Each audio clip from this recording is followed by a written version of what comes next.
सबका आपके अपने YouTube चैनल में स्वागत करता हूँ। यहाँ पे मैं एक बार पुनः उपस्थित हुआ हूँ आप लोगों के सामने एक नए सब्जेक्ट के साथ, एक नई रणनीति के साथ। और यहाँ पर हम पढ़ेंगे, आज की क्लास में हम ज्योग्राफी पर बात करेंगे, भूगोल पर बात करेंगे। और ये भूगोल पर मेरा पहला वीडियो होगा। यहाँ से हम स्टार्ट करेंगे, थोड़ा सा लेक्चर होगा। और आज का जो टॉपिक है भूगोल में जियोग्राफी, और उसमें हम पढ़ने वाले हैं ब्रह्मांड। लेकिन सर ब्रह्मांड पढ़ने से पहले हमें कुछ बेसिक बातें आपको बतानी है, जो कि आपको इन बातों का नॉलेज होना चाहिए। जैसे कि ब्रह्मांड जो है, ब्रह्मांड पढ़ने से पहले हम ब्रह्मांड किसके अंतर्गत पढ़ा जाता है, तो भूगोल के अंतर्गत ही हम ब्रह्मांड पढ़ते हैं। और जो हमारा ब्रह्मांड है, यूनिवर्स, सबसे पहले इसका बेसिक जाने कि इसकी उत्पत्ति कैसे होती है। और जब हमारा ब्रह्मांड की उत्पत्ति हुई तो फिर ये इस तरीके से सूर्य, चंद्रमा, नक्षत्र, तारे, वहां इनका जन्म कैसे हुआ। तो सबसे पहले अगर भूगोल की बात करें तो भूगोल के जनक, हम अगर भूगोल के जनक की बात करें, जनक बोले तो फादर या पिता, तो हिकेटियस को माना जाता है। लेकिन ये जो भूगोल था, इसको अगर देखा जाए बड़े व्यवस्थित किया सिस्टमेटिक ढंग से, तो वर्तमान भूगोल के जनक हम अलेक्जेंडर वान हम्बोल्ट को मानते हैं। वर्तमान भूगोल के जनक अलेक्जेंडर वान हम्बोल्ट। और यहाँ पे भूगोल के जनक हम हिकेटियस को मानते हैं। तो ये ऑप्शन पर डिपेंड करेगा कि आपके एग्जाम में जो क्वेश्चन बनेगा उसमें ऑप्शन किस तरीके से देगा। अब यहाँ पर भूगोल जो है, भूगोल तो हम पढ़ते हैं दो तरीके से, एक होता है वर्ल्ड का और एक होता है इंडिया। भारत का भूगोल भी पढ़ते हैं हम और विश्व का भी भूगोल। तो यहाँ पर हम जो इस क्लास में पढ़ेंगे वो पढ़ेंगे हम विश्व का भूगोल। और विश्व के भूगोल में, विश्व में सबसे पहले विश्व की उत्पत्ति या फिर हम ब्रह्मांड पढ़ते हैं। और यहाँ से देखते हैं ब्रह्मांड क्या है, ब्रह्मांड क्या है। आते हैं अपने टॉपिक पर, ब्रह्मांड क्या है। इससे पहले अगर देखा जाए तो भूगोल क्या है, भू धन गोल। इसके अंतर्गत हम पृथ्वी के आंतरिक और बाह्य संरचना का अध्ययन करते हैं। किसके तहत, हम भूगोल के तहत। हम ब्रह्मांड की बात करें तो ब्रह्मांड की उत्पत्ति कैसे हुई, आइए इस पर चर्चा करते हैं थोड़ा। तो कालांतर में बहुत समय पहले यहाँ पर ये जो ब्रह्मांड है, आज हम देख रहे हैं, आजकल सब भी ब्रह्मांड का हिस्सा है, हम भी ब्रह्मांड का ही हिस्सा है, आप भी हैं। जो हम चीजें देख रहे हैं ये भी ब्रह्मांड का ही हिस्सा होती है। तो इससे पहले बहुत कालांतर में क्या था, ये जो संपूर्ण ब्रह्मांड था, ऐसा माना जाता है कि एक संपीड़ित पिंड के रूप में था। संपीड़ित का मतलब एक छोटा सा संकरा पिंड के रूप में था, एक बिंदु के रूप में था, एक बिंदु के रूप में था। हुआ क्या, कुछ समय बाद इसमें अचानक विस्फोट हुआ, और इतना तगड़ा विस्फोट हुआ, बहुत ही तगड़ा विस्फोट हुआ, जिसे हम इतिहास में बिग बैंग थ्योरी या फिर महाविस्फोट सिद्धांत के नाम से जानते हैं। इसमें हुआ क्या, वही जो संपीड़ित पिंड था, जब उसमें विस्फोट हुआ तो वो उसमें के जो भी उसमें मैटर था, पदार्थ था, वो निकल के और बहुत लाखों करोड़ों किलोमीटर की स्पीड से, बहुत ही स्पीड से वो क्या करने लगे, चक्कर लगाने लगे। और ये निरंतर दूर जाने लगे, निरंतर दूर जाने लगे। अब यहाँ पर इस तरीके से ब्रह्मांड की उत्पत्ति हो जाती है। ब्रह्मांड के अंतर्गत ही सूर्य, तारे, मंदाकिनियां जो भी हैं, सब इसी के अंतर्गत है, ब्रह्मांड के अंतर्गत। ऐसा माना जाता है कि ब्रह्मांड आज भी फैल रहा है। जैसे जब बिग बैंग थ्योरी हुई, बिग बैंग थ्योरी के अंतर्गत जब हम पढ़ते थे कि जब सभी पिंड इधर उधर निकल रहे थे और निकलने के बाद क्या हो रहे थे, वो बहुत ही स्पीड से गतिमान हो गए, और वो आज भी गतिमान है। अगर देखा जाए तो वो आज भी गतिमान है। जैसे कि पृथ्वी, हमारी पृथ्वी भी है, पृथ्वी भी सूर्य का चक्कर लगा रही है और ये घूम रही है।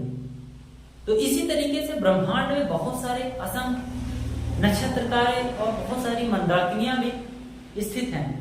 तो इसी को हम ब्रह्मांड कहते हैं, जहां पर सबसे पहले मतलब जहां पर सभी पिंड, सूर्य, बहुत तारे, मंदाकिनियां आदि जिसमें स्थित हैं, वही सब ब्रह्मांड है। और ब्रह्मांड के अंतर्गत हम देखते हैं इसका निर्माण। अब हम समझेंगे निर्माण। तो ब्रह्मांड का जो निर्माण हुआ, निर्माण कैसे हुआ ब्रह्मांड का, तो महाविस्फोट सिद्धांत से, जिसको मैंने भी मतलब आपसे बात किया है इसके विषय में, महाविस्फोट सिद्धांत, जिसे हम बिग बैंग थ्योरी के नाम से भी जानते हैं। तो अगर ऑप्शन में आपको मिले बिग बैंग थ्योरी, तो ये भी इसी को कहेंगे महाविस्फोट सिद्धांत। अब देखा जाए कि ब्रह्मांड का व्यास कितना है। हमारे ब्रह्मांड का व्यास अगर देखा जाए तो 10⁸ प्रकाश वर्ष लगभग, क्योंकि ऐसा माना जाता है ब्रह्मांड की कोई लिमिट नहीं और ये आज भी लगातार बढ़ता जा रहा है। यहाँ पर जो भी ब्रह्मांड में जितनी भी आकाश गंगाएं हैं, वो आज भी मतलब दूर जा रहे हैं, आज भी क्या हो रही है, दूर जा रही हैं। और इसकी पुष्टि डॉपलर का प्रभाव जो है, जब हम पढ़ते हैं तो इससे इसकी पुष्टि भी होती है कि हाँ, आकाश गंगाएं क्या कर रही है, लगातार निरंतर दूर जा रही है। और ये हमारा जो ब्रह्मांड है वो लगातार निरंतर आज भी वृद्धि कर रहा है या फिर बढ़ रहा है। हम अगर अपने ब्रह्मांड की बात करें तो हमारे ब्रह्मांड में लगभग 100 अरब मंदाकिनियां हैं। मंदाकिनी गैलेक्सी, मंदाकिनी किसे बोलते हैं, गैलेक्सी को बोलते हैं।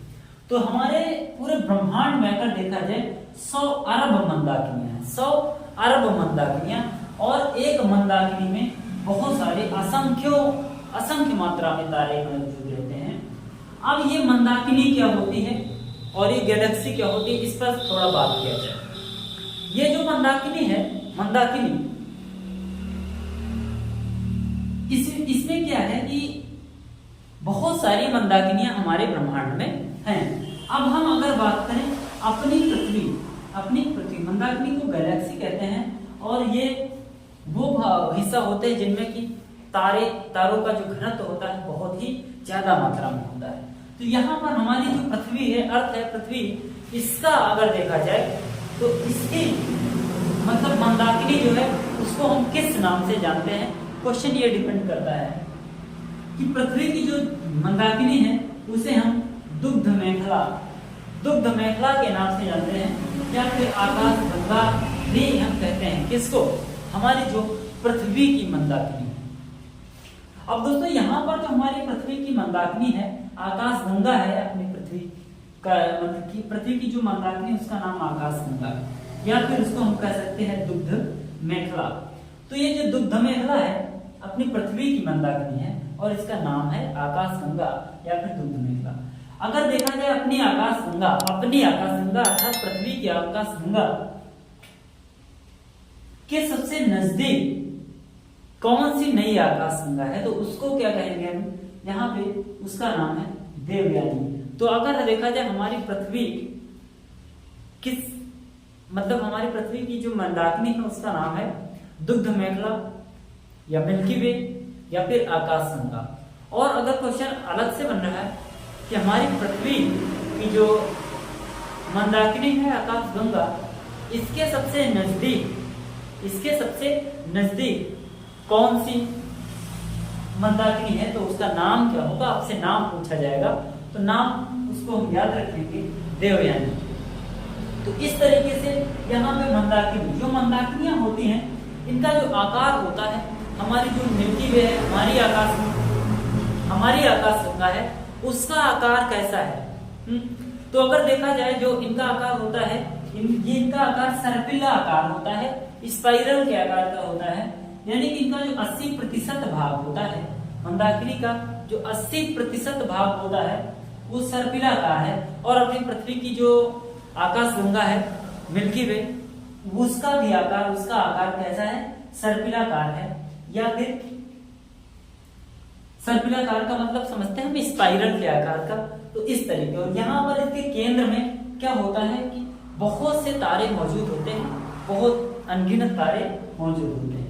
अगर देखा जाए अपनी मंदाकिनी, जो अपनी पृथ्वी की मंदाकिनी है, उसका नाम जो कि हम मिल्की वे या गंगा, वो आकाश गंगा के नाम से जानते हैं, तो उसकी खोज अगर देखा जाए सबसे पहले इसको किसने देखा था, तो सबसे पहले इसको देखा था गैलीलियो ने।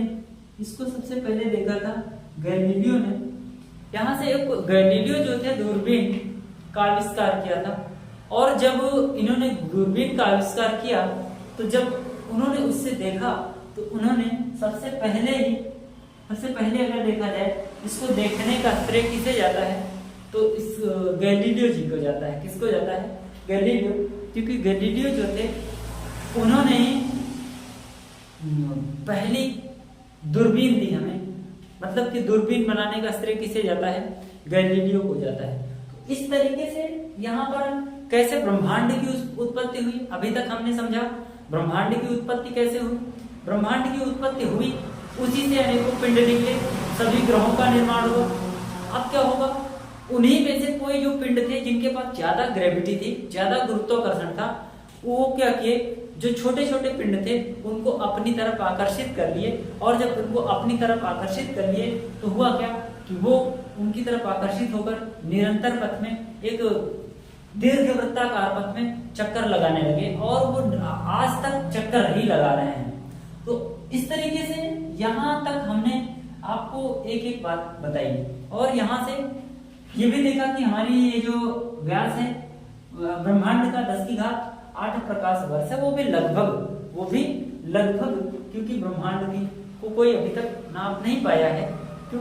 क्योंकि ऐसा मानते हैं कि ब्रह्मांड जो है आज भी निरंतर बढ़ रहा है, हमने मंदाकिनी के विषय में पढ़ा, अपने पृथ्वी की जो मंदाकिनी गैलेक्सी है उसके विषय में जाना।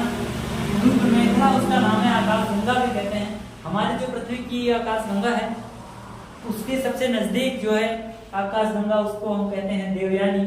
और ये जो मंदाकिनी है दुग्धमेघा, इसका आकार 80% आकार इसका सर्पिल आकार है, या फिर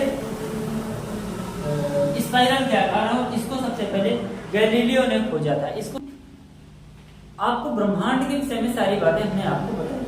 अब हम क्या करते हैं, इसके आगे जैसे कि सूर्य होता है, सूर्य के पास भी बहुत सारी मतलब गुरुत्वाकर्षण बल है, जिसके कारण कि मतलब सभी ग्रह उसकी परिक्रमा कर रहे हैं।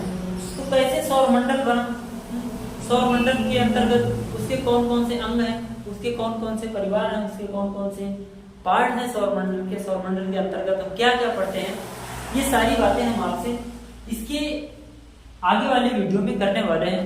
क्योंकि इसका जो आगे आने वाला वीडियो होगा वो बहुत ही महत्वपूर्ण होगा, क्योंकि यहाँ पर गैलीलियो द्वारा दूरबीन भी खोज ली जाती है, और फिर तरह तरह के आविष्कार होने शुरू हो जाते हैं। तो आइए आगे आपसे मुलाकात होगी नेक्स्ट वीडियो में। यहाँ तक हम अपनी बातों को यहीं पर आज रखेंगे, और मिलते हैं आपसे अगले वीडियो में। दैट्स ऑल, जय हिंद।